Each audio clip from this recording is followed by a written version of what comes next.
judging time already? My friends, today we honor a giant among men. Today we honor the Reverend Martin Luther King Jr.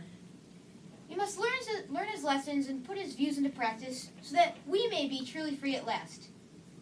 Who was Dr. King? Dr. King was most well known for his efforts towards the civil rights movement, but he fought for the rights of everyone across this nation. In Lessons of Dr. Martin Luther King Jr., Cesar Chavez talks about the horrible effect of pesticides and his relations with Dr. King. Many people tell you about his wonderful qualities and many achievements, but the truth that sticks out to me, the truth many people don't want you to remember, is that he was a great activist, fighting for radical social change with radical methods.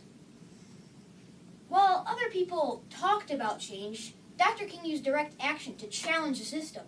He welcomed it and used it wisely. Dr. King was also radical in his beliefs about nonviolence. He learned successfully how to fight hatred and ignorance with the unstoppable power of nonviolence. He once stopped an armed mob saying, "I want you to love our enemies. We want you to love our enemies. Be good to them. This is what we live by. We must meet hate with love." My friends, as we enter a new decade, it should be clear to all of us that there's an unfinished agenda, that we have miles to go before we reach the promised land. Our nation continues to wage war upon itself and its neighbors. The powers that be rule over a racist society filled with hatred and ignorance. Our nation continues to be segregated along racial and economic lines. The powers that be make themselves richer by exploiting the poor. Dr. King once said, "There comes a time when the people get tired of being run over by the iron feet of oppression." Many people find it convenient to forget that Dr. King was murdered while supporting a desperate strike in Memphis, Tennessee. He died while supporting the rights of sanitation workers. In 1968, during my first fast, Dr. King reminded me that our separate struggles were really one. He sent me a telegram saying, "My struggle is your struggle. Your struggle is my struggle. A struggle for freedom, dignity, and justice." Just as Dr. King was disciples of Gandhi and Christ, we must now be disciples of Dr. King. My friends, the United Farm Workers are dedicated to carrying on the dream of the Reverend Martin Luther King Jr. My friends, the farm workers are waging a desperate strike for our lives, for our children's lives, and for all of our rights.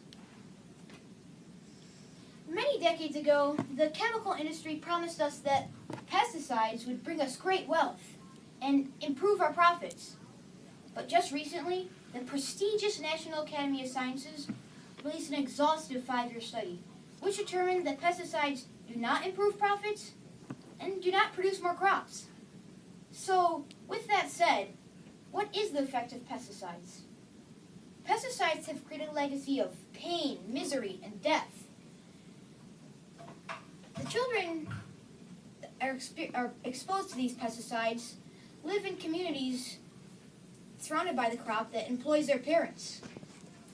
So they're exposed to these poisons when they play outside, drink the water, or hug their parents returning from the fields. They're dying slow, painful, cruel deaths in towns called cancer clusters, like McFarland. The total cancer rate is 1,200% of their. My friends, we have no choice. We must stop the plague of pesticides. So many babies born without vital organs and limbs, so many workers dying in